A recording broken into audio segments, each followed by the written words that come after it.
We're taking a look at lesson 11, talking about the draw loop in unit 3 on code.org. You should have just watched the draw loop video that's linked in Google Classroom.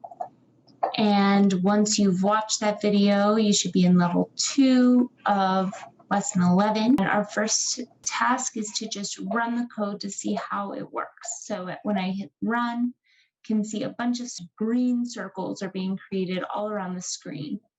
And looking at my code, I can see, well, first I start out with the no stroke and the fill commands for my circles that are being drawn. And then I have this draw function. Just like what we saw in the video, we have this draw function.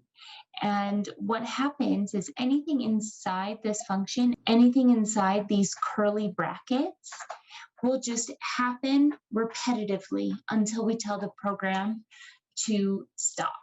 So inside this draw function, I'm creating an ellipse, and I'm setting the X and Y positions to be a random number between 0 and 400. And that's why when I hit run, circles are created all over the screen repetitively without end until I press stop. Let's move on to the next level. This time we want to add in orange circles as well. So what we're going to do is inside our draw loop right now, which is just creating random green circles. I want to create random orange circles as well. I first need to decide on my fill color, and I want it to be orange. And then again, I'm going to draw ellipses in random places, and you can type it all out if you want to, but the code is already right there, so let's just copy and paste it down. Again, the X and the Y positions are being set to random numbers between 0 and 400. And when I hit run, it should show up just like it does in the image over here, where orange and green circles are appearing all across the screen. Let's move on to level 4. I want you to read through the code, make a prediction of what will happen, and then click run to see if you're right. And then in the next level, we'll explain a little bit more. All right, in level 5, we are going to start using our draw loop with sprites, which will create some fun animations. So if we hit run, we can see that we've got an orange background and this little green alien, and the green alien is kind of shaking, moving back and forth. So let's read through the code and see if we can understand the different pieces.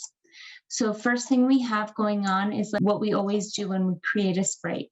We have to initialize a variable and assign the create sprite command to that variable, and then set an animation to the variable.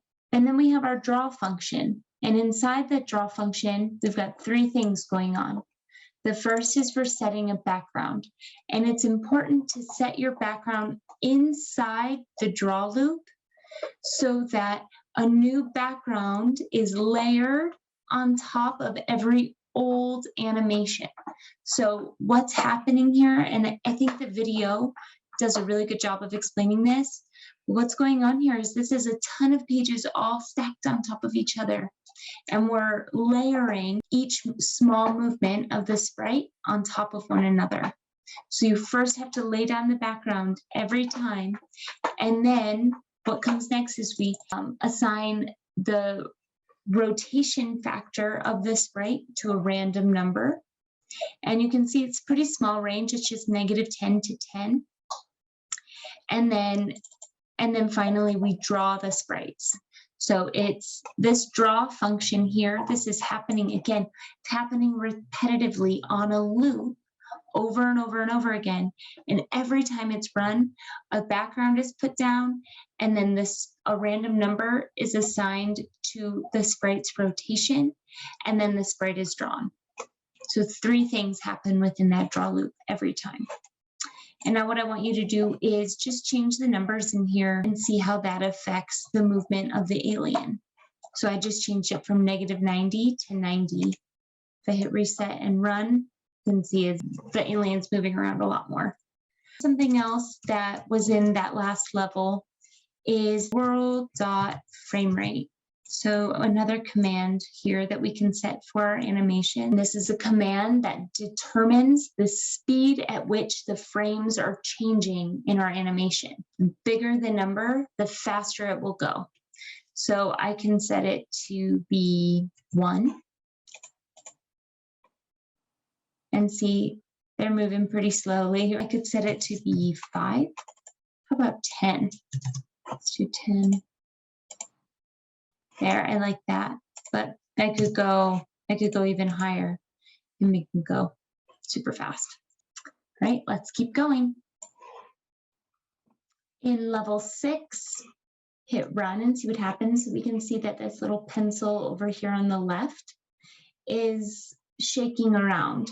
And the way that they're doing that is they're updating the X property of the sprite.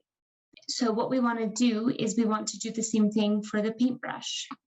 So let's just read through the code and make sure we understand. The first thing we're doing here is we're initializing our variables and creating our sprites, and then setting an animation to that sprite. And then I have my draw function. And again, I have to create a new background every time so that I get the illusion of images moving along. And then you can see the X property of the pencil sprite is being assigned a random number between 100 and 110. Now, let's set the X property of the brush to also be a random number. So I'm going to take out this 300 and replace it with a random number between, right now my brush has an X property of 300.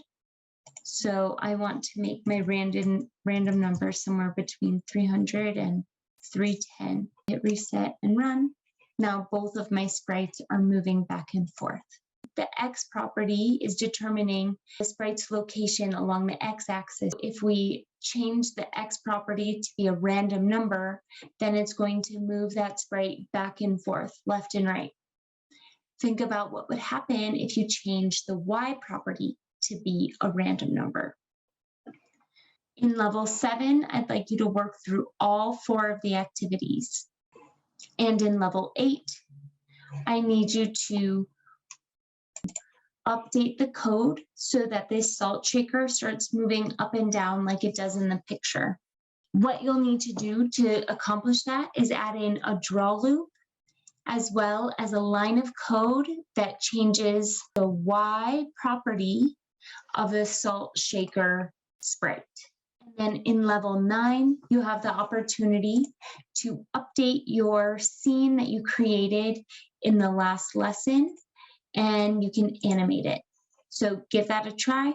If you have any questions or concerns, you can always join a Zoom call or send me an email or leave a comment in Google Classroom. Thanks for watching. Hope you have a great day.